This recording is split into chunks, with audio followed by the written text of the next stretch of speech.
Oh Oh, yeah, wow.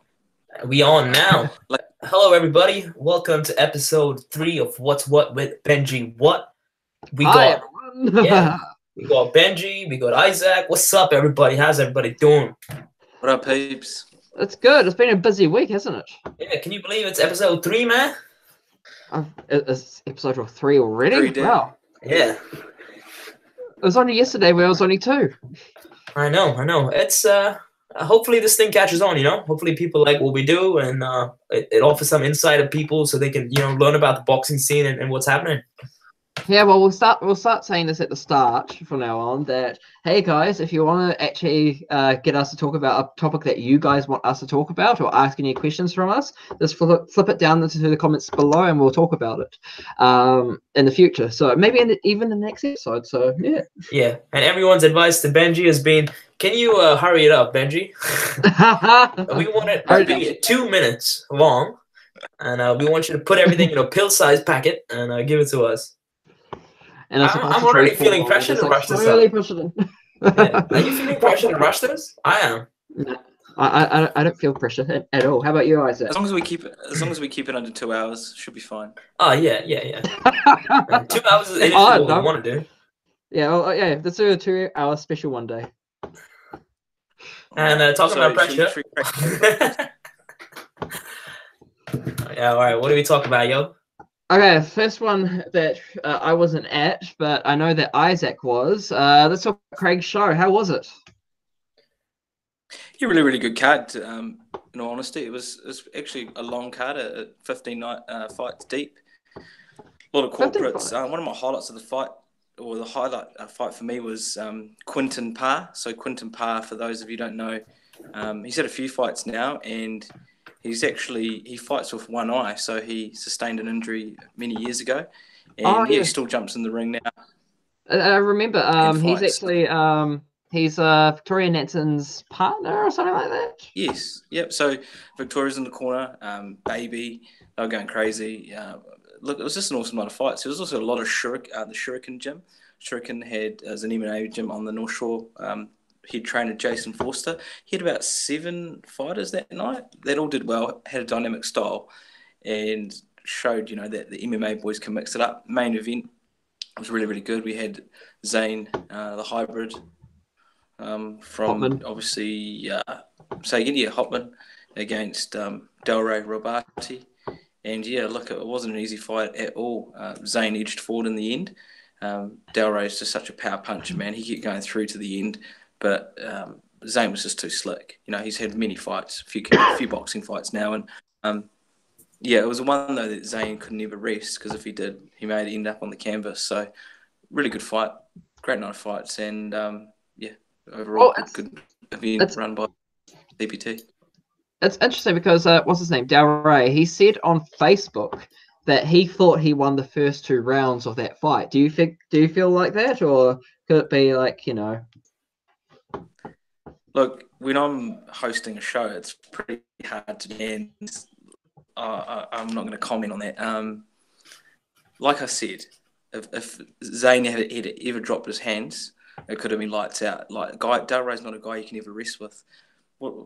Winning the first 2 rounds, look, he was definitely busy and it was close. But to win, it's hard for me to say. But as I said, it's hard when you're hosting a show to judge as well. Some I can. And some are just too close to call, and you'd know the same, Benji. Oh yeah, it's like I don't judge if I'm not actually in the judging chair, because like you've got a completely different mindset, and like especially like most times when I'm not in that mindset, I generally get it wrong. And not to say that I'm a bad judge or anything, but it's just that you have to be in a certain mindset. It's like, yes, I'm judging, no distractions, nothing's coming in from the outside. It's just me and the ring, and like that's the person. That's the person.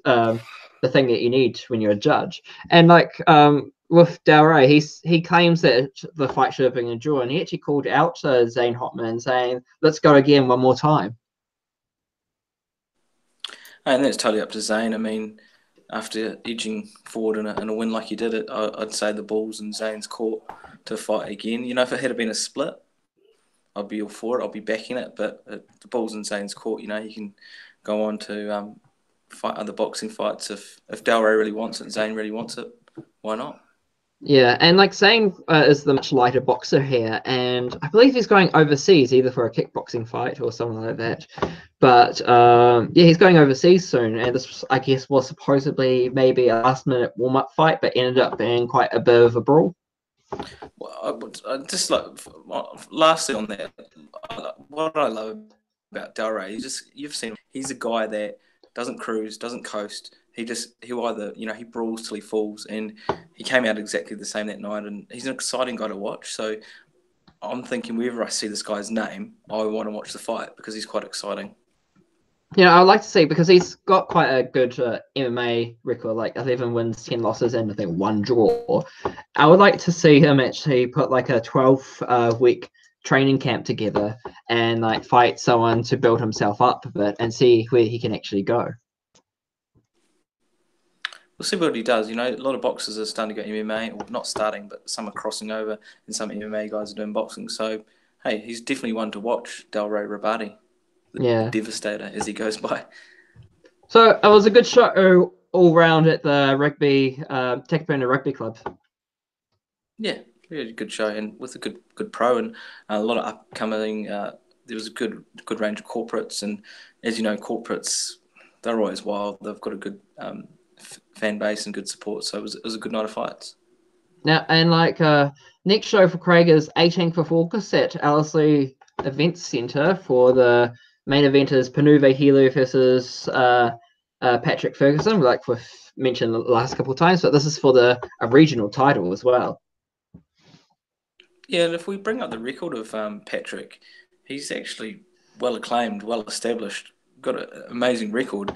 Almost like, obviously it's going to be a tough fight for Panuve, but if no one's going to match or fight Panuve in New Zealand, what's he meant to do? Oh, I believe that there's also been a little bit of controversy surrounding that as well, because I believe from what one person, not me, not anyone else, but one person is saying that Panuve is avoiding David Light. So I guess it's like most of New Zealand is doing that anyway. So so no fault on him since everyone's avoiding David Light. But if Panuve is not able to find anyone else to fight him across the country, then he has to go overseas as well. Hey, and if what you're saying is true, Benji, it's probably part of our role too to go source the truth in that sense. So, David Light's always quite hospitable, forthcoming. He'd be quite easy to approach and talk to about this. Panuve, on the other hand, I think it'd be quite hard to get for comment. So, hey, we'll do our best to try source that. Source the truth. Yeah. And we'll reach out to them. I know David Light will be pretty forthcoming. Based on what you just said, it would be good to get to the bottom of that because that's a fight New Zealand would like to see. And also, Navosa Smiley wants to fight Panuve as well. Wow. Wow. A lot of people would probably want to avoid Smiley too, trained by Terence and a mayhem, which we'll get to. No, that's on the agenda. Yeah, it's on the agenda, not Terry. What a talented fighter, and he fought Zane a long, long time ago, and a lot of people argued that Smiley actually won. Well, I remember that fight, and I think it was 2 wins for 2, 3. I'm just trying to remember. 2, 3 rounds for Zane and 1 round for Smiley, but 1 round at the end of the fight, Smiley supposedly knocked down Zane, but it wasn't counted as a knockdown, so it didn't end up being a draw. It's it was a while ago. I think it was on an Andrew Higgins show. Honestly, the timing of Smiley, the finesse, and the way he boxes is quite different from guys in his weight category. I mean, David Light is awesome as well, but Smiley's got a different timing, different skill set to the others, and he's got the nickname Smiley. But once he gets in that ring, the switch flicks, and he just turns into an animal. And I can't wait to see him fight again. I can't wait to see whoever he fights next, because whoever goes in with him, it ends up being quite a tough night in the office. So hopefully he fights someone within the top 5. Well, I'll let you next, if he can. I will let you know who he's fighting next at the end of this video. Hey, at least you've learned from last one, Benji. You don't tease the whole audience and then not tell us. So you're going to wait till the end of the podcast to tell us that one. Oh, well, it's not the last subject, but it's the second to last subject. But yes, but Smiley, I've always been told that he's sparred with everyone. So he's like Kendall Cooper, who's also sparred with everyone. It's like he's quite, but Smiley went from sparring with everyone to beating everyone. So it's quite interesting with that. Oh, he's another one to watch. I mean, the New Zealand fight scene, I don't know if it's just so crazy because we're involved with it, or it actually is on fire. It's lit at the moment, and there's so many, aspiring talented boxers out there that we're watching and following at the moment. I thought I thought Smiley retired. Yeah, well, that's actually something that first originally came up. That I think it was either his job got in the way or he just wasn't able to train as much because of some other reason. So he announced his retirement. But I guess when his personal life got sorted, he returned back into the ring. It's always the bread and butter getting in the way, isn't it? All right, let's move on to the next subject for tonight. How'd you like the Anzac show? Wow. I mean, to put on 60 fights, 60 plus, or around that mark in one weekend is a phenomenal feat. Regan Foley, former fighter himself, now promoter, trainer, put on a stellar card. I mean, we covered as much as we could during shows, and I saw some amazing fights. I mean, to watch guys from 8 years old up to, teens and like they did was just amazing. And also, like, I heard that former world champion challenger Shannon O'Connell, Shannon O'Connell from Australia, who's beaten Geniana Lupi and whatnot. Her son was actually fighting on the card as well. Oh, wow. Yeah, look, Shannon was in crowd, and she's a bit of a living legend in herself. Very humble. Was just doing her thing, supporting the crew. And yeah, look, if you're going to mention that fight, what was the result in the end? That could have been on the night one that we weren't at. Do you know the result of her son's fight? I think her son actually won that fight, which was also great because they said it was an honor for them for her son to win, but also it was an honor for them to be in the venue that they are because they knew how historical ABA is.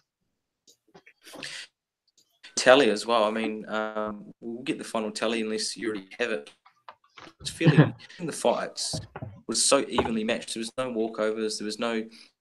I think on the day show there's only about one KO, and it was body shot. So that just goes to show that it was, and no fight was mismatched. Every person, every fighter was so well matched that all the fights almost went the distance. Okay, do we know who won? New Zealand or Australia? Australia won it. Oh, yeah. Damn. I know. Yeah, I think they were 23 or something, 23 to 19. Oh, that's so close. Yeah. So Australia had that in the bag. Well, it's not that bad. I mean, like, it's just only like there's a couple of fights, Yeah, but it was a pretty spectacular feat from Regan Foley. So we do have to give credit. I mean, to put up such an event like that was pretty good for the sport as well. Yeah, exactly. And like we need more amateur boxing in New Zealand, and we need to have more people going to these shows because this is the pedigree of boxing. Well, we've got to remember too, this is where the David Tours, the Joseph Parkers, the Junior Fars, the Daniela Smiths, they all started. And for us to be getting this footage now, I'm 100% sure that we would have captured some future stars that day. Actually, now that we're talking about this, we might as well. Oh, look, there's Ina as the referee. But since we're talking about this now, we might as well segue into the next topic. Wait. Just before you do, Isaac, just talk about the special guest that we had on, man. Oh, okay. Well, last but not least, we had the man himself, Jake the Muss, Timuera Morrison. Having him on the mic, and when you hear his lyrical skill, he put all of us to shame, really. His aura, his charisma was amazing. He only commentated one fight, but he took over, and he was actually up for Sykes Gym out of the Waikato. He actually drove the trainer and guys up, and he also commented that Lance Revel was one of his trainers back in the day that got him wow. But once we were warriors, they got wow for some of the fight scenes. So head off to Lance Revel there too, a bit of a legend who's been in the ring with Muhammad Ali. We had Josh Nika, who's brother of David, and he was amazing. Also the super welterweight former champ, Shea Brock. So having those two there was great. Josh, first time up on the mic, spectacular. He was, really, really good, very composed, and I guess I can see why he's a lawyer. And then Ina too on the side came through and had a quick stint before she jumped away. Obviously getting back to the rest duties. So yeah, all in all, it was a great card, and like I said, we covered as much as we could during both day events. Yeah, exactly. It sounds like it was a great fight night. So I'm very glad that Gladrap was able to do that. But yeah, let's go on to our next subject with corporate versus amateurs. Now, this is what some people could probably be quite a controversial topic, but it's not really that controversial if we really talk about it. I'm more bringing up the fact of corporate quality boxers versus amateur quality boxers, because we've been seeing a couple of boxers coming through that went from corporate to professional boxing without going into amateur boxing. What do you think? How do you feel? Well, it's quite a good segue actually, because Smiley is an example of that. Smiley didn't, as far as I know, and correct me if I'm wrong, didn't have an amateur background, had about, 12 corporates or at least double digits, then jumped into pro.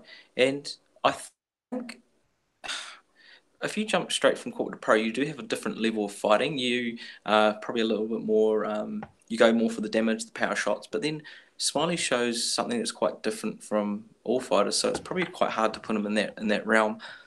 Corporates versus amateurs, I mean, it depends how you want to look at it. If a guy's had 100+ amateur fights and he goes pro, he is, in most cases, going to be far ahead of a lot of fighters. For example, Andrei Mikhailovich, who had a very extensive amateur background. But horses for courses, it's sometimes refreshing to see a corporate go pro for the style that he brings. What are your thoughts? Well, it's interesting because I feel like when you think about amateur boxing who go pro, you think about like not just Andrei Mikhailovich, you also think about David Light, you think about David Tour himself, Shane Cameron.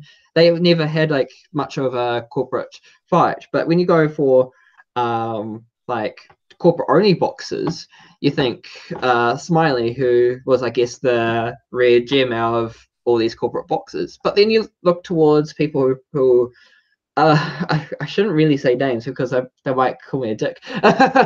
But there's probably like some corporate boxers that went pro that isn't as quality as the David Lights, and especially for those corporates that barely had enough training time to before to go pro. I mean, I heard the story where this person had about 18 corporate boxers, and their parents said, "Oh, you should really change divisions because it's unfair for the corporates." And they said, this person said, "Okay, amateur or pro." They decided to go pro because they don't want to fight someone, an amateur who's had more than 50 fights.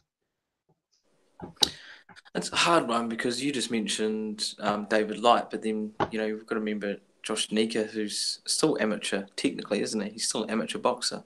Yeah. And I'd love for him to go pro, but that's not my decision.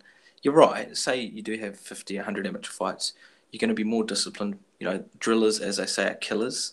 Yeah. And you're more polished in terms of boxing, point boxing. But then there's a huge difference between amateur and pro because pros judge so different. And even if you start smashing someone up in amateur, they usually put a stop. If you unload a flurry of punches on someone, you wobble the amateur, the ref jumps in and gives a standing 8 count. If you do that in pro, it keeps going until the guy falls over. So you've got to adapt a different style, right? At the same time, a lot of things have changed in the amateur. I mean, they've changed their judging criteria. They've changed to the 10 points must system. So that's more familiar to pros now.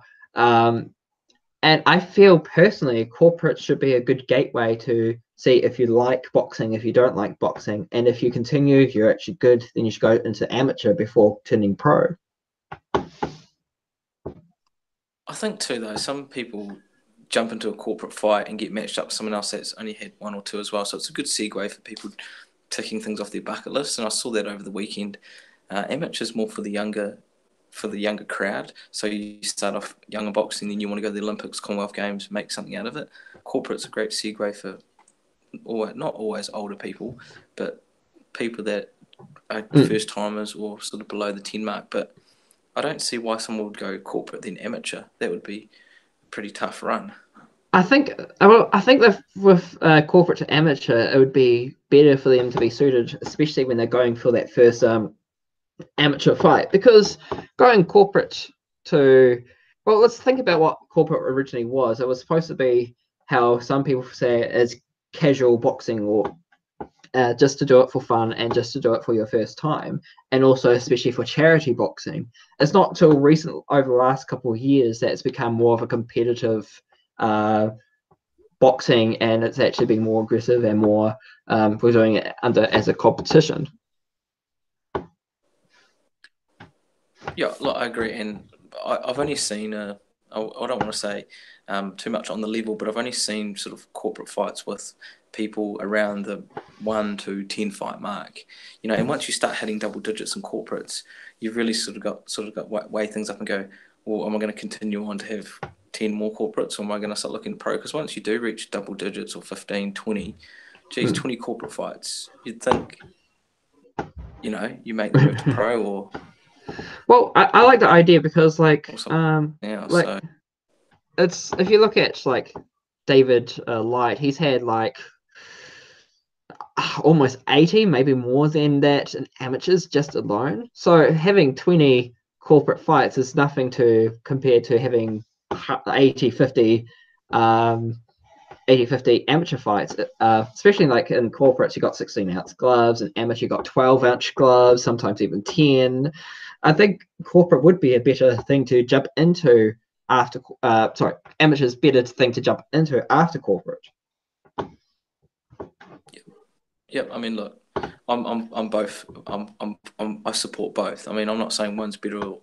I think it's just more the demographic and more so the age you're at, that which one you decide to jump into. And I've seen some amazing corporate fights, and I've seen some amazing amateurs. So yeah, more so depending on your age and your experience will lead you to one or the other.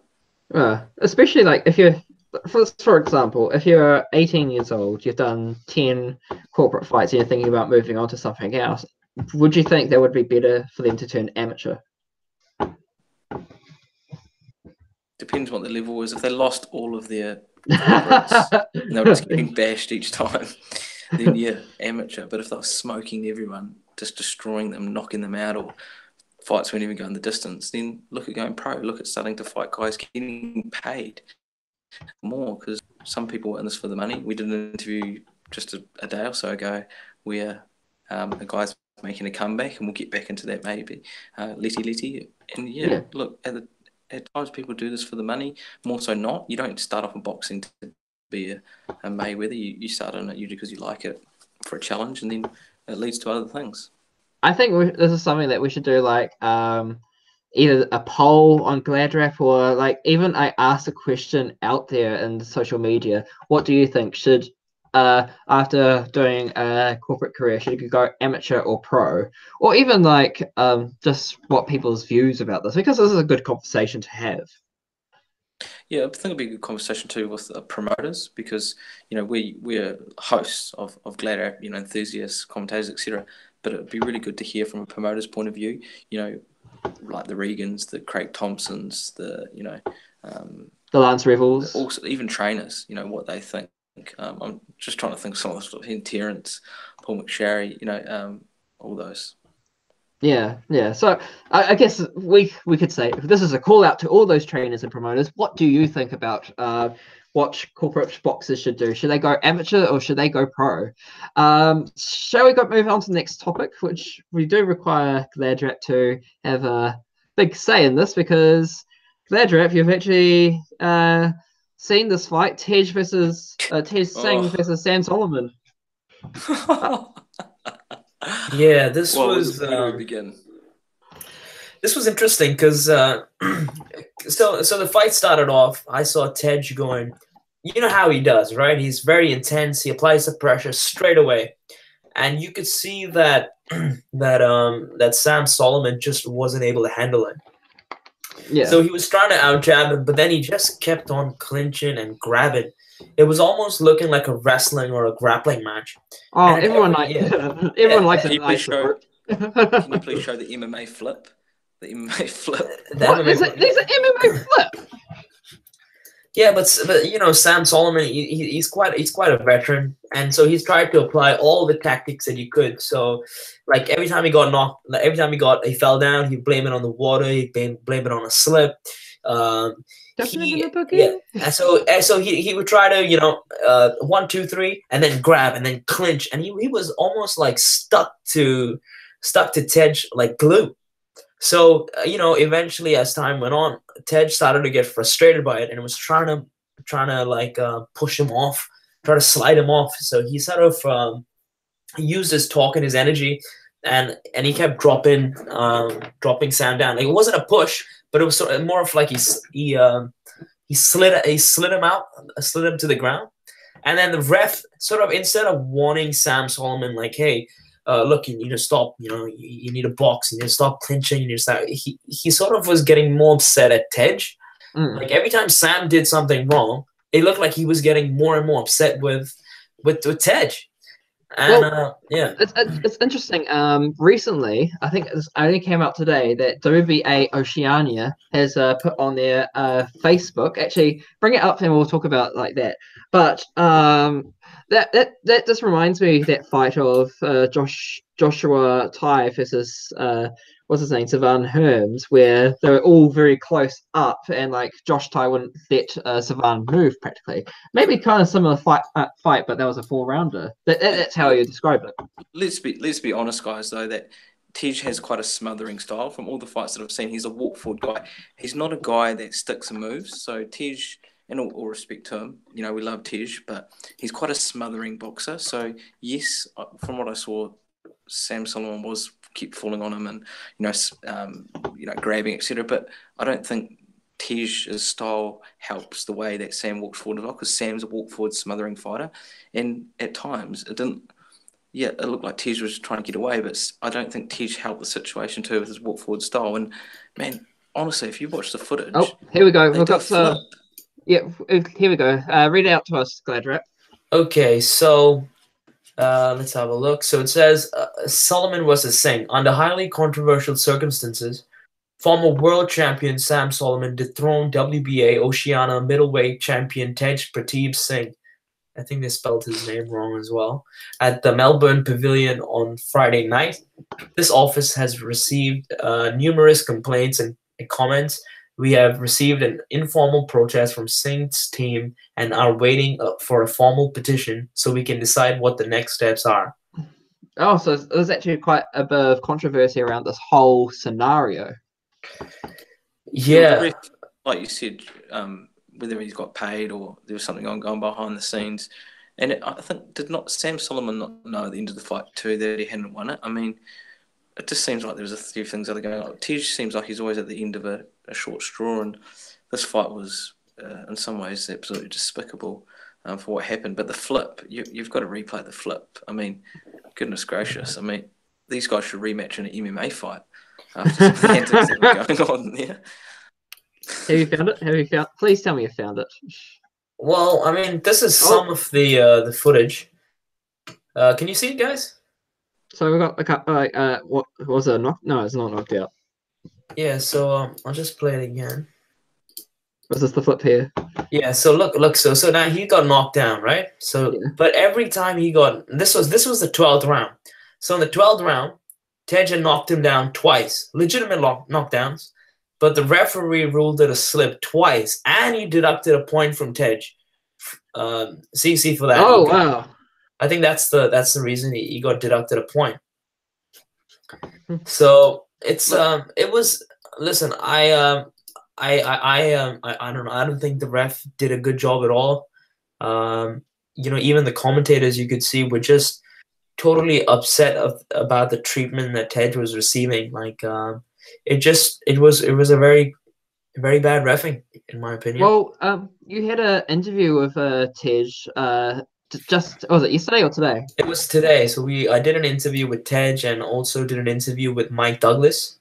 he fought on the multi-trade card. But yeah, he's good friends with Tej, and yeah, we were just sort of going through what Tej felt about it, you know. Well, so just give us like a general breakdown of what he said, or Yeah, what was his general consensus? He was quite upset. He was quite annoyed at how he was being treated. He you know,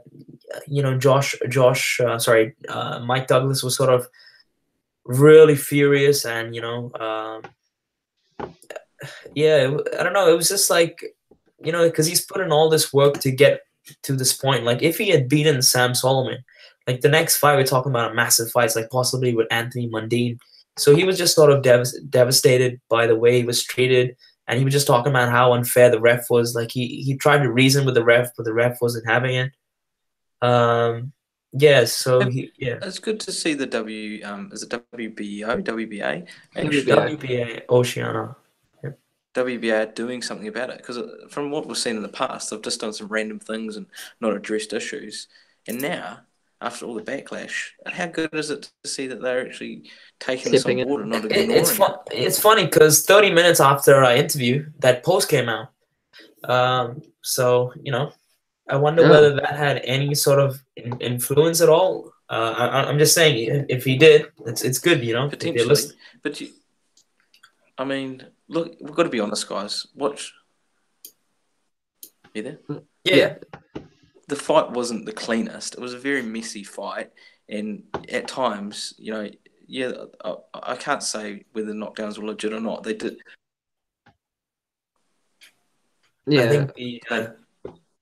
think the WBA are hacking into this. They're watching us. They're watching us.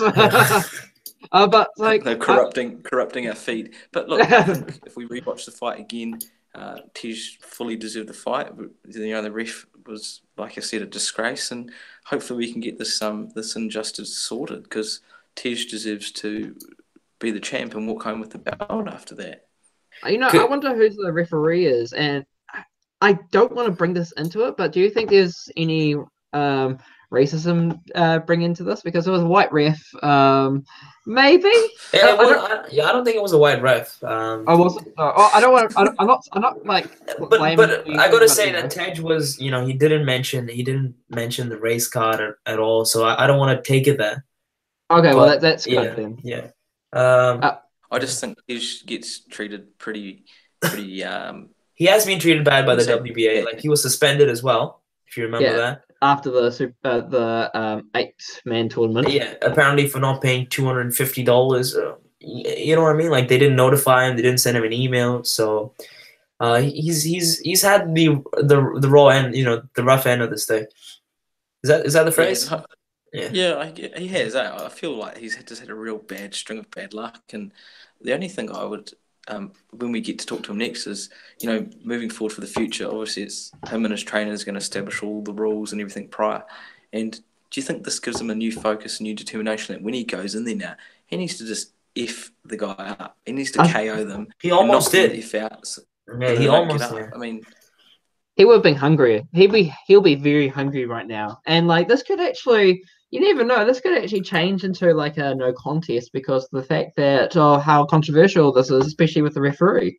So it's just one of those things that we need to wait, see what also happens in the future, see what they'll do about it, and see what actually the report comes through with the what they're appealing. You know, as a fighter, you're you know, as a fighter, you know, you train hard, you know, you do your rounds of sparring, you exercise, and then when you go for fight night, you know, you don't expect a ref that's sort of incompetent and doesn't know what he's doing. You know, it's just such a letdown. Yeah, guys, but there's also the saying too, and I know I sound like the devil on the shoulder here, but there's always the saying that never leave it up to the judges, and definitely never leave it up to the ref. But that was a bit of a powerless situation where the ref really did dictate the fight. Well, he did dictate the outcome in a sense by, one, taking the point away, and two, not counting any knockdowns. But Benji, from your point of view, what would be the repercussions of a ref doing that here in New Zealand? I mean, what happens if a ref is deemed to be in favour of another fighter, and it comes out that they were?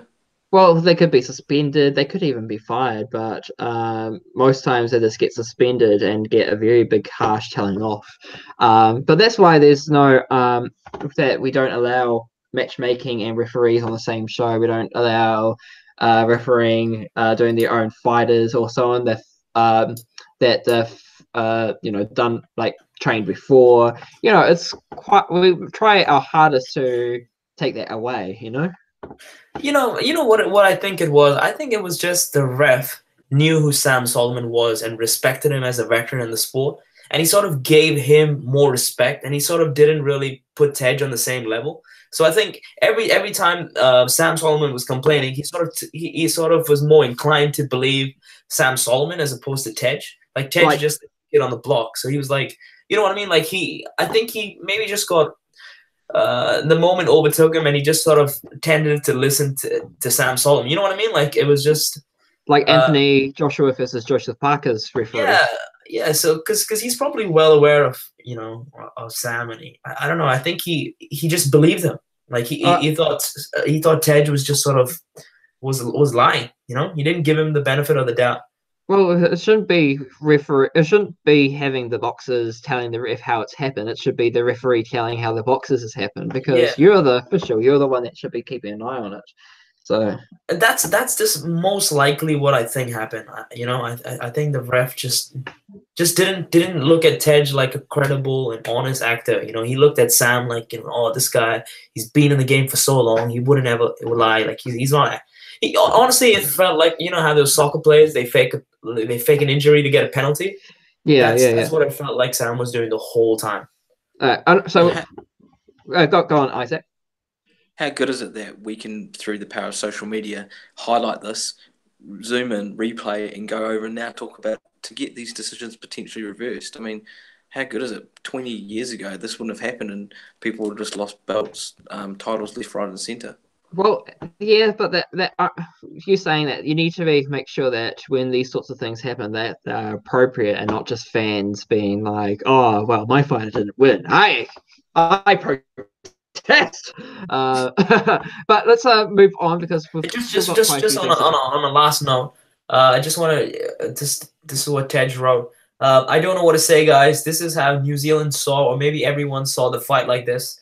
The ref couldn't let me do anything. Worst night in Australian boxing. What happened at times where people used to be fair and just?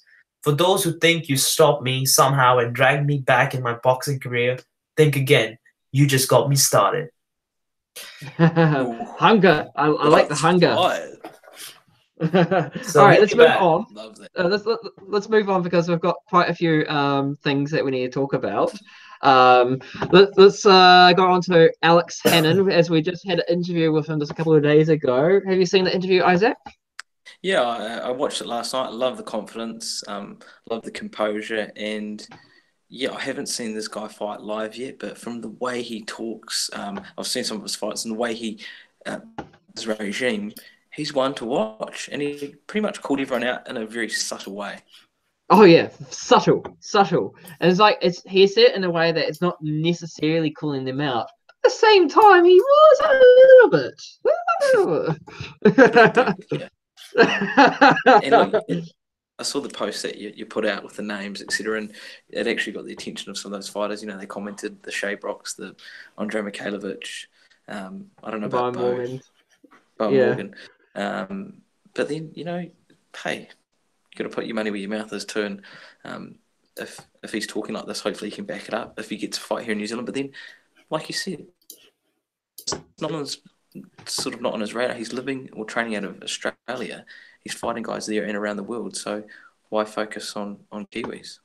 And also he's still born in New Zealand. He's still a Kiwi, but he's still training in Australia. And he felt that he had to go to Australia to get better opportunities. And that's, I understand that as well, because like we're not Australia. We don't have the numbers to help us. In fact, we're relying on corporates to sell shows. And I wish that was the other way around, where we rely on pros to sell shows, or relying on both a mixture between amateur and pros, which, by the way, I forgot to mention, like last time on the show, like what amazing thing that Johnny Timu did, having amateur, corporate, and pros all on the same show.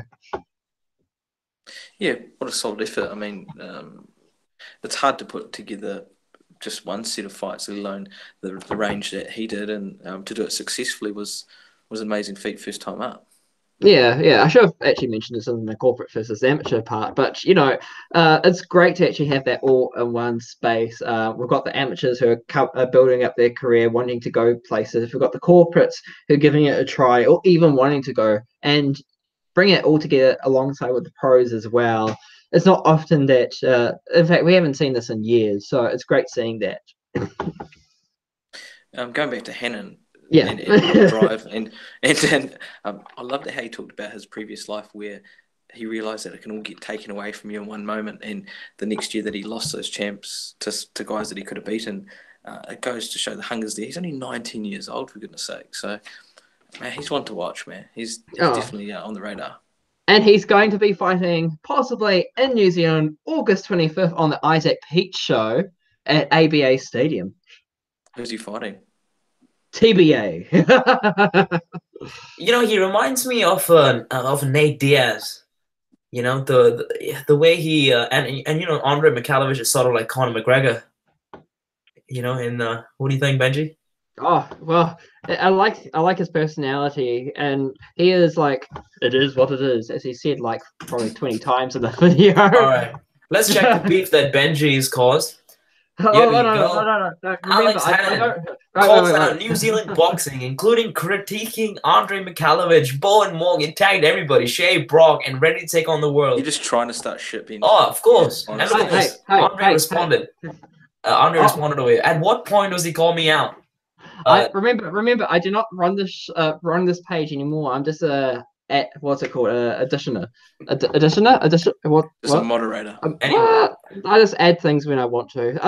I can't remember. Oh yeah. I add them. Let's read the comments. So then, you're backpedaling hard, brother. just let's let Big J talk and and then wait, let's read the comments. And then Daniel Maxwell says, no, he didn't. He said it's up to his coach. Of course, he would love to fight them. He's a boxer. That's what he wants to do. But he said it's up to Billy. I love it how the fact that Daniel Maxwell needed to defend what's his name? Andre. It was Andre. It's like, oh, you just got beaten by Andre, so you have to defend him. So and then Savage comes in here. A bit of sensationalism sell there, and then boxing news. Nice.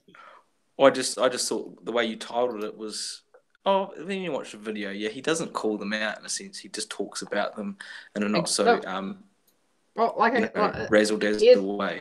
Yeah, he critiques them, as I said. It's like calling out Boxing New Zealand as a whole, not actually calling out these fighters. But he is at the same time a little bit calling them out, but not. I mean, he talks about them. He talks about them in a beatable way, Yeah, exactly, and that's kind of the point where I was getting at, But what's wrong? There's nothing wrong with that. He's confident in his talents and his ability. Like, I think he should be. Why not? I mean, look. Well, the way he came across was he was kind of above them.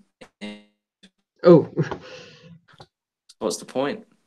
You want to say that again because we were going through a tunnel over in Aussie, fighting harder people. Oh. Yeah, I mean, he's sparring with. He didn't call them out. He's sparring with Sakio Bika. Yeah. He's been to America to do these massive sparring sessions with like future and current. Yeah. And it's like, if he's fighting them, I've got to be honest, guys. Why would he come over and try to get a New Zealand title when he's fighting the best of the best in Australia?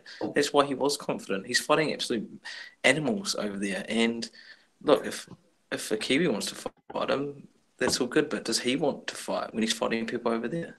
I think he's been watching the videos, and I guess he wants to take a shot at some of these guys. Yeah, exactly. And these fighters, these are good fighters in New Zealand. These are top threes. I'd love to see him. Andre would be a great fight.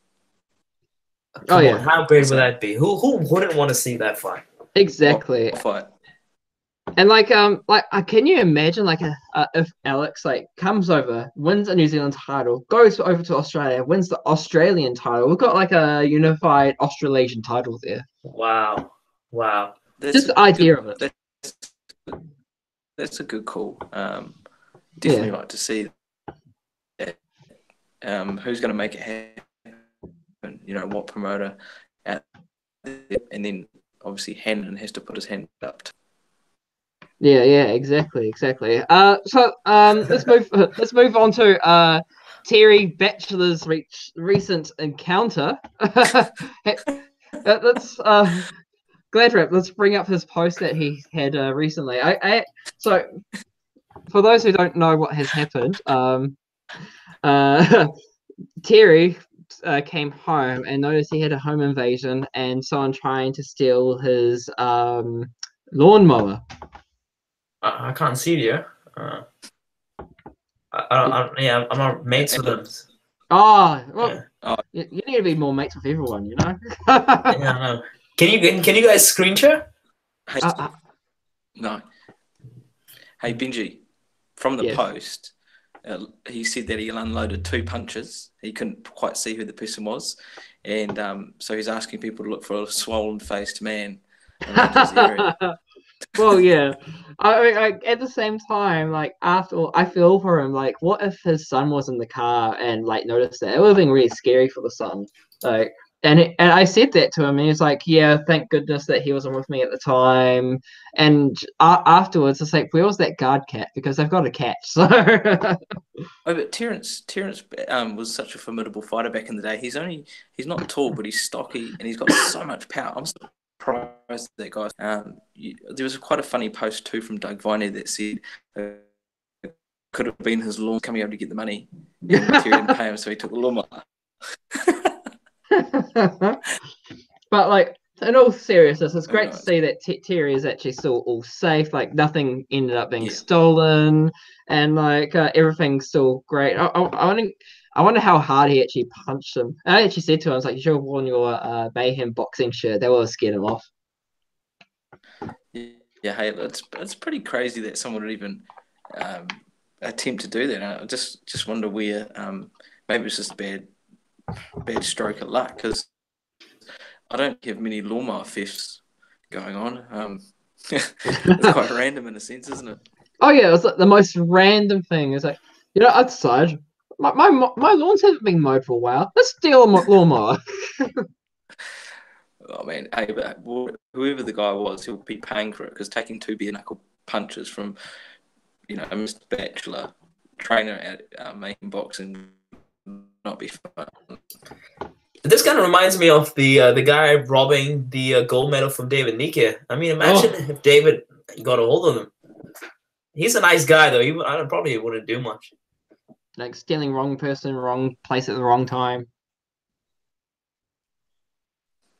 But yeah, but I'm glad that Terry ended up being safe in the end. Let's move on to the next subject. What's coming up? Do you know what's coming up over the next couple of weeks in boxing wise?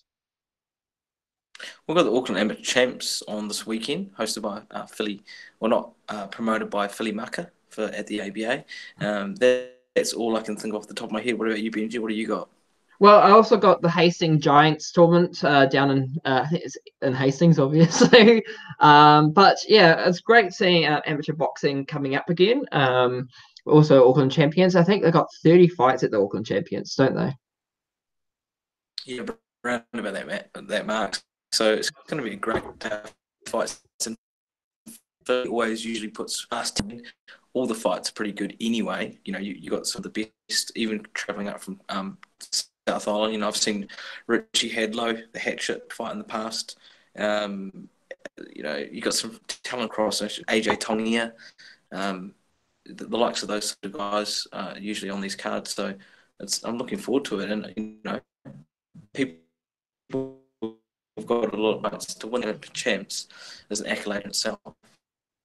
Yeah, you know, and like not just if we move on to the week following, we've got the Manawatu amateur champions down obviously in Manawatu.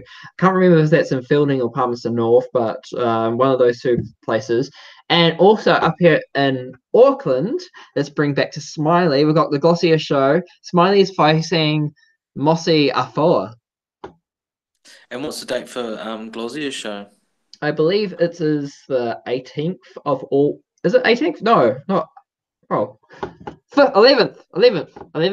Oh, I think it's 11th of August. I'll go log into BoxRec and find out. No, cool. I mean, look, they're going to be great shows. It's the 10th of August. What was that? What? 10th of August. The 10th of August. There we go. We've got the 10th of August. Smiley versus Mossy Afoa. What a good fight. As we saw, like, this Mossy just recently fight against Cameron Tukua, and Mossy had Junior Putty in his corner as well. So it's going to be a good fight. And, like, as we all know, Novosa, he really knows how to punch. Hey, and let's do our research this time when we commentate on a former MMA fighter, because didn't Cameron Tukua have a lot of fights, and we commentated that he much. Well, from my understanding, he's been a world champ. Well, yeah, but it's you need to understand, like, if we at Gladrap, we've got a form which I don't have on me right now, that actually helps boxers, helps us and helps them call who they are. If you don't fill out that form properly, then how the fuck are we gonna know who the fuck you are? Like, yeah. Oh man, you're pissed off Benji, man. Well, like, seriously, I say the same. I say the same when I'm emceeing. If I just say, look, guys, give me as much info as you can. Tell me where you're from, what your nickname is, what your record is, because the more we know about you, the more I know, the more we can promote you. And if they don't give us any info, then that's pretty their own bloody fault. And, like, at the same time, like, I do this voluntarily mostly, and, like, I spend money to print out all the shit and all the ink, and, like, I spend, like, at least 3 hours, like an hour to 3 hours, depending on how much. It was more light-hearted. Yeah, and, like, it's like those guys don't like spend the time to fill out this form, then they got no right to complain, you know. And everybody fills the form out. David Lights fills the form out in proper detail. Andre Mikalovich fills the forms. Everybody fills the forms out. Get us, you know. Yeah, like, everyone filled the form out. So if this guy, like, doesn't fill the form out and complains, you know. And look, Benji knows a lot about boxing, you know, but he doesn't know everything. Like, and you know, kickboxing is not his field. So MMA, like, how is he supposed to know everything about everyone that's coming on the scene? And plus, that was what Mose's first pro fight.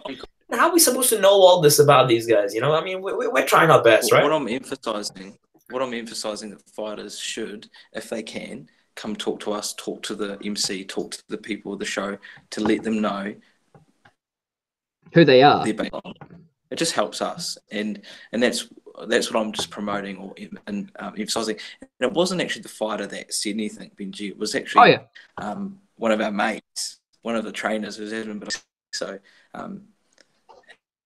he's just having a laugh with us. I know. It's like, it's not like I know that the fighter himself didn't comment about it, and, like, it's great because maybe he knew that. But, like, at the same time, no one, even if it is lighthearted, it's still like, God, man, like, seriously, he didn't fill out the form. Look, anyway, and maybe we'll emphasize this for fighters for all shows. Everybody's now triggered. Yeah. This is my advice to all those people out there. If you do not fill out your form, then don't fucking complain to me afterwards. Public notice. Yeah. All right. Let's go on to our last topic for today. Look how angry you made Benji, man. Damn. Hey! I need to relax, you know, these days. I'm going to go for cancer treatment in, like, a few weeks' time. I don't need this. I don't need this pressure. Maybe it's a good distraction, though, Benji. You know? Think about something else, you know. Yeah. How? Are you gonna get triggered by Isaac's phone? Well, I hope not. Isaac's phone is cutting in and out. It's like we've been trying to. like I said, can you hear me okay? Yeah, we can hear you now. Yeah, it's in and out. It's Soviet Oceania cutting into our feed. Exactly. Trying to hack into it. What's the next topic, Benji? It's our last topic for the day. Joseph Parker versus Dilian Whyte. I want to start off because like we need to break this down from pre-fight, during fight, and post-fight because this is such a big topic. I want to start off with the pre-fight part before the stuff leading into it. I've got 2 questions for you, Gladrap and Isaac. Do you believe in superstition? I don't see how this is relevant. Oh, you'll get it's relevant. I'll bring it up why, but just like answer the question. Not when it comes to boxing, and hopefully you can tie this in. So no. So like a lot of sports people, especially in like tennis and just random sports people, they believe in superstition that if they change just one thing, it might mess up their game plan or mess up mentally as well. I've noticed that during this setup that like his music, his in-ring music changed completely. He got brand new gloves. There's like not enough time that there wasn't enough time, like there's general enough time that leading into the fight. Do you think superstition got any part in the way of this? Okay, I want to answer this first. Look, he went from fighting guys that were in the top 2010 to fighting Anthony Joshua, and then a guy that beat Anthony Joshua, which was Dilian the Body Snatcher Whyte. So, putting superstition aside, he went from fighting B class to the top A class, and I just don't think he. Yeah, A plus. And I just don't think he. Well, okay, A plus, and I just don't think, regardless if he'd changed or not changed his routine, the result would have been the same. Probably, yeah, and like it's just something that I thought in the back of my mind a couple of times. I think people go and say, "Oh, the superstition's not anything to do with it," but that's just something like that's just a random thing that could put into this. But I like to like point out, in my opinion, my personal opinion, during that fight video, fight. The gloves are off, like I said in the last show. I think Dilian Whyte had the mental edge. Easy. Yeah, look, 100%. Yeah, it was very easy. How do you feel about the pre-fight?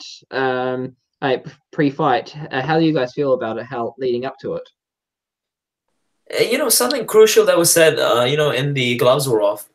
I think Parker said, he was set for life. And then Dilian, that's when that's what showed basically the difference. Like, Parker is set for life, whereas Dilian just seems a lot more hungrier, and he sort of, there's more drive in him, I feel.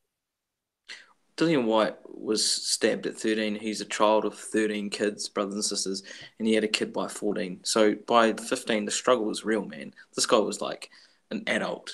By the time he hit 18, he'd probably gone through a lot than most of us have even been through now. And if not, will ever go through. And far out, man. The hunger was real right from the start, and it showed in the fight. But what I said, if Parker started out, finished as he started out, he would have taken it. And it was quite hard for a Kiwi to watch in that last minute or 30 seconds when Parker was close on the edge of knocking Dilian down, but just couldn't do it. Well, that's a good segue to talk about the actual fight itself. The first round, he easily won, and if he kept it up, he would have actually continued. But I have a feeling now, like a lot of people are saying, "Oh, the first Parker got knocked down twice." That first knockdown, I believe, wasn't legitimate because there was a bit of a head clash. The head clash was so severe enough and knocked down Joseph Parker. Just the head clash, and from that point. Because there was a count push on him, I don't think he lost his I think he lost his confidence from that part. Oh, look, 100%. And we only after we saw the replay. This is the beauty of replays. Camera angles. You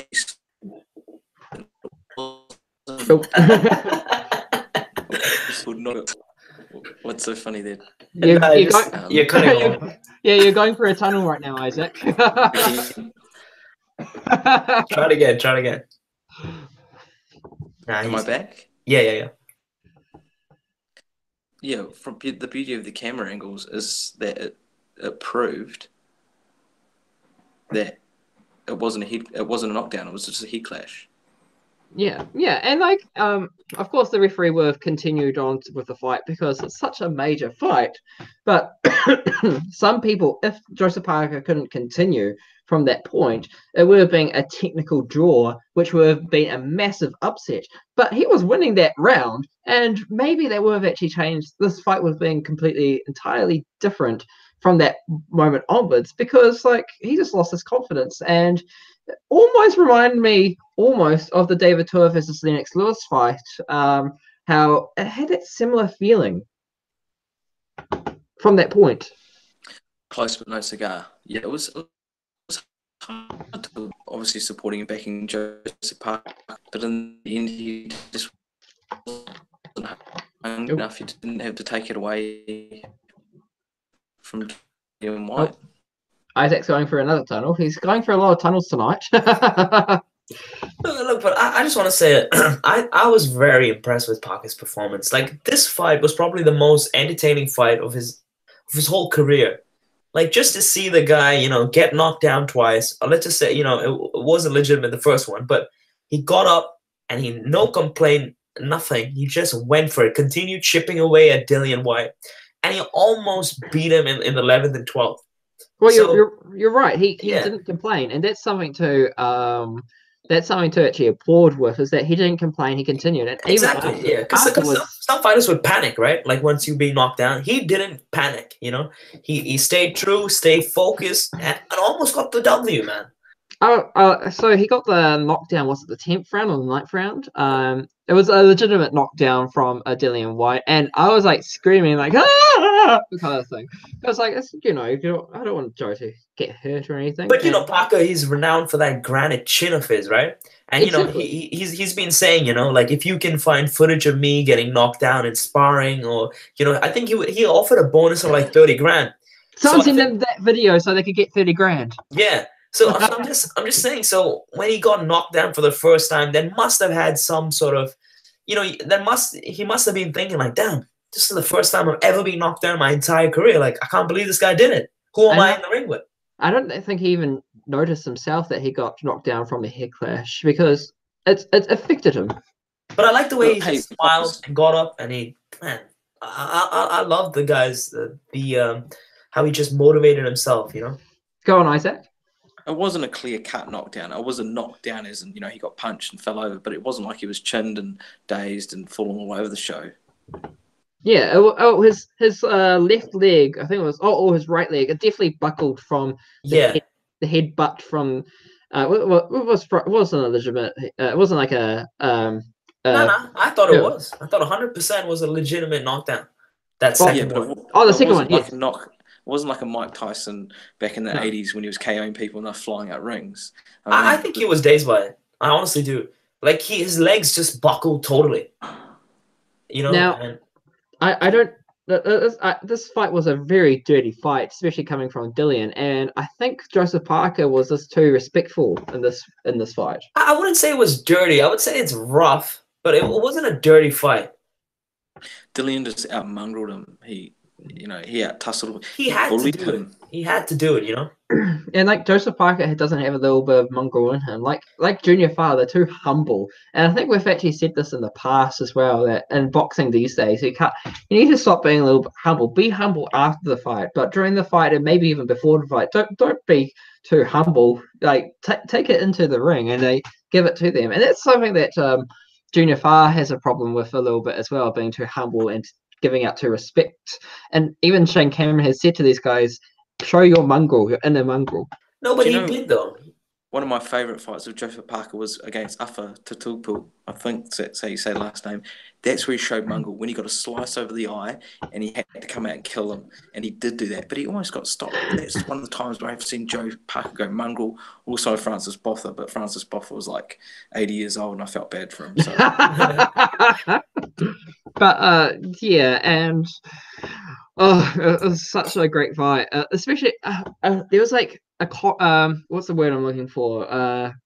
What they say, a story where they think it's a conspiracy theory. There's a conspiracy theory that the fight ended 17 seconds earlier. I can't say it. It's somewhere on Facebook. But I know if I say it, he'll come after me. So I won't. Yeah, I won't say. Benji, it was 12 times 3-minute rounds. So putting that 17 second aside, yeah, it could have changed things, but he still had 9 minutes. Yeah, exactly.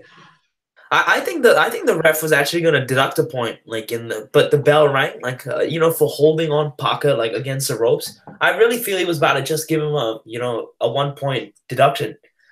Yeah, and that would have been actually reasonable because of the amount of times he's done it. It's kind of like that similar situation with Conrad Lamb versus David Latelli, how he kept on going, and I'm going to go over you, over the ropes.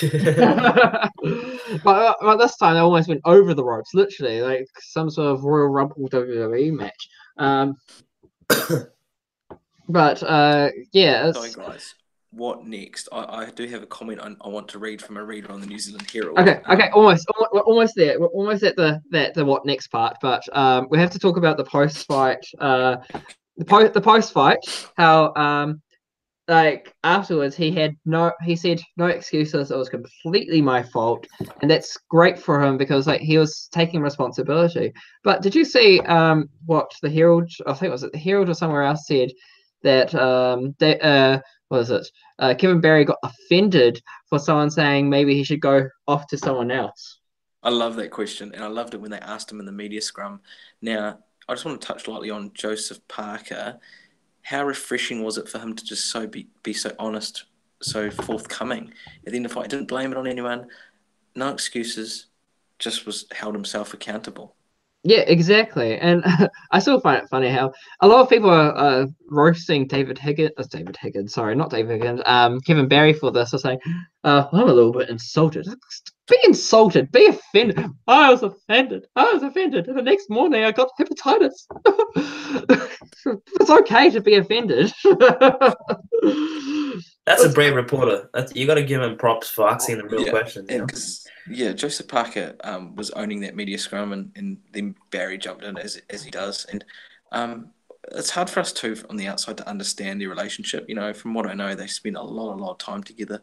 They've got a really good bond, and for Parker to say, "Hey Barry, you're done, you're fired," I think that would be a really hard thing to do. So I think they just need to potentially go back to basics. But I don't know. What does he do next? Does he stay with him? We don't know the bond they have. Maybe Joseph wasn't training as hard as what he usually does. So how can Barry take the blame for that? I'm just trying to see it from both sides here. What do you think, Benji? Well, I mean, like, you're completely right. There's too much of a strong bond. They live together as well. So see, look. But who do you blame for? See, if Joseph had a little more gas in the tank, he would have beaten Dilian Whyte, right? So who do you blame for Joseph Parker's lack of gas? Is that Kevin's fault as a strength and conditioning coach? Who's to blame?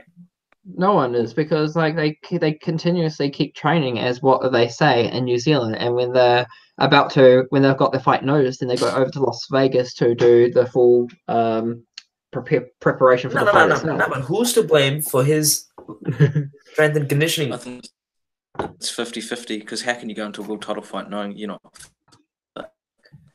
not ready, kind of thing? But yeah, it's like you're right, actually. It's like it's everyone's fault, and that it's because like you can't blame Joseph, you have to blame everyone on his team. But then even Dilian was saying, like, he had a great strength and conditioning, but he said just the mental pressure of the event, just the massive, how big it was, that sort of drained him as well. That's like, he was surprised how tired he got, like, in the later rounds. So you never know, What's up? Actually, I think I know what Isaac is going to say with the media of what's next. Go on. I'm waiting for this. So according to a person on the New Zealand Herald, because the Herald's like, what next? And they said all these suggestions and future title fights. And this is what one reader read out, the writer called Jamie Patterson. It'd be good to see Parker fight Jarrell Miller as a main undercard to a major US bout. Oh. The question is whether he's up to it at the moment. Oh. It's a fight that would make a lot of sense. I mean, like, I don't know. No. Wait for the butt. Joseph needs to work on his he's looking gassed far too early into fights at the moment. Whether he's honest about it with himself or not, you can see a lot less accuracy from him in later rounds. He needs to put on more muscle, his arms and shoulder. you can see his physique improving each fight, but he really struggles to keep his hands high in the later rounds. He's lacking some of the arm bulk of the other fighters in his class, Anthony Joshua, Ortiz. He needs to stick to his game plan. Clearly, he walked into a fight again to slip punches and let the opponent tire himself out. But after catching that headbutt in the second, he seemed to shift the intensity, and which added to the lack of stamina in later rounds. You know, I feel like Kevin Barry has actually spoken about these sorts of things in the past, and it's been a little bit inconsistent. He said that he got Joseph Parker to be a heavier weight just so he could keep up with these heavier boxers, but at the same time, he lost a little bit of hand speed and lost a bit of stamina because of it. And then they said that over the last Christmas break, they were going to bring his weight down, but they didn't bring his weight down for the Anthony Joshua or the Dillian Whyte fight because it wasn't his general weight that he generally fights with before he started doing these, Okay, so my who next though? My top three would be Chisora, Lucas Brown, or Jarrell Miller. Did you know that Junior Fa was in the mix? Yeah, Junior Fa wasn't. I don't think that fight makes sense. No, that fight doesn't make sense. But at the same time, I think from a national level it does. Yeah, national level. What has Joseph Parker got to gain from it? He's a former WBO champ. He just fought on the O2 in London, and then come back to New Zealand and fight someone else around 12. But it's like David Tua versus Shane Cameron, right? That would sell. It would actually. Sorry, Parker's got everything to lose and nothing to gain. And Junior Fa has a lot to gain. Because didn't Anthony Joshua and Dilian Whyte sell? Like, they fought each other in the past, and AJ had lost to him in the past as well. This is a similar story. You make a good point because Junior Fa beat Joseph Parker back in the day. But and not just once or twice. I think they fought each other 4 times, and it's an even split. So they, And also, we need to keep in fact that Joseph Parker's rankings are going to drop, and they're going to drop quite harshly because of this fight. I mean, yes, he fought someone that's actually quite higher up. In BoxRec, Dilian Whyte was actually above Joseph Parker. But I think he's going to suffer the consequences from these on the rankings with WBO, IBF, and WBC. At least he's going to drop down to at least 15th, at least. So look, if he feels he's levels above Junior Fa, why not just take the fight? It's going to be massive in New Zealand. Everyone wants to see it. Quickly knock him out, and then go to Jarrett Miller next. But financially, it won't. If you're getting paid millions and millions of dollars in the UK, then you come back to New Zealand to fight Junior Fa that's ranked 12. What's he going to get paid? I don't know. If it makes dollars, it makes sense. I just don't see that fight financially making sense. You mean from a pay-per-view kind of point of view? Oh, no, there's a purse. Because I can imagine a stadium getting sold out to see that. Yeah, I'd love to see it, but I just don't see management agreeing with it. I mean, you're trying to compare Dilian Whyte and AJ, who are mega stars, and AJ had 4 belts. I get it. I think Joseph Parker should come back to New Zealand, rule over the Asia Pacific region, because we've got 3-4 massive Asia Pacific boxers that he could potentially beat. I can't always say yes, he's going to definitely beat it because you have to be neutral sometimes. There's a Japanese boxer, there's 2 Chinese boxer, we've got Lucas Brown. So we've got those 4 boxers that he can actually rule the Asia Pacific division, build his confidence up, build his wins up, go off to America, and maybe after those wins be in line to fight Deontay Wilder again. Or even, but I see Isaac's point because his confidence is not actually down. He just survived against Dilian Whyte, almost knocked him out. I think his confidence is at an all-time high. So maybe Isaac has a point. Maybe you shouldn't. Maybe you should still go back in the UK and fight there again. Guys, he's got one more fight left with Eddie Hearn. How's it even going to happen anyway? Exactly. He's going to fight someone in Eddie Hearn's stable. I'd love to see Junior Parker fight, but I just don't see why Parker would come back. Parker will come back to New Zealand and visit his friends and family. Look, maybe I'm wrong, but I think you're spot on. Eddie Hearn's book, and he's got another fight lined up. Eddie Hearn. Why would he go? Hey Eddie, can I fight a guy in New Zealand? He's going to fight someone on Eddie's books with a lot of money again and try to build his career path back for the world title. Like Eddie Hearn might get these Asia Pacific boxers to come to the UK as well at the same time and still get that big pay. So I think Derek Chisora looks like the most likeliest. Oh, and that would be awesome. He absolutely like the maniac in the last fight. He dropped Takam, almost beat Parker. That was a bloody close fight. Some people even think that Takam won, and Chisora KO'd the hell out of him. So Parker Chisora is the one for me. I still think Parker would be a favorite though in that fight. Oh, especially in the hometown. I just think they're thinking big, dreaming big, aiming high. Exactly. And they're going to keep continuing to do that. And not saying Joseph Parker, Junior Farr isn't on the same level. He could any given Sunday beat Joseph Parker, but Junior Farr's he's doing on his own path at the moment. He's just cracked the WBA? Beat WBO. WBO 12. He's got the strap. He's going to fight again soon. He's on. Is he still with is it Bella? Lou Bella? Yeah, Lou DiBella. I think he's still on contract with him. And yeah, I'd love to see that fight happen, but I think it was probably a couple of years down the track. Oh, it's still a potential. Maybe I think, especially that fight could actually still happen within the next 3 fights. Maybe in the third fight, Joseph Parker versus Junior Farr, if they both actually getting their wins. So do you think Kevin Barry's sticking around too? I think their bond is too much, which is actually, it's personal life and your working life is kind of in between, coexist with Joseph Parker with Kevin Barry. So it's not only that, but it's also like Taylor Barry's his brother, so it's like Kevin Barry's like his adopted dad and Taylor Barry's like his brother, and it's really close. It's really like a close-knit family. So you know what I mean? I don't know. I think it's going to be very hard for him to change. Also, on a side note, going away from Joseph Parker, it's any day now that the WBA rankings are going to come out. So we don't know still if Nort Beauchamp is going to be ranked at the top 15 in the WBA rankings. I think it's like super featherweight. So you just have to keep an eye out on the WBA rankings over the next couple of days. It could be any time. And Nort Beauchamp might be top 15. Might. Wow. That's awesome. That's impressive for the South Island Warrior. Yeah, but we don't know if he'll be ranked or not. So it's just one of those things that we have to keep an eye out. He just sent us a message. He said, "Hey guys, on Hangout." So, what Nort? What did he say? he just said, "Hey guys."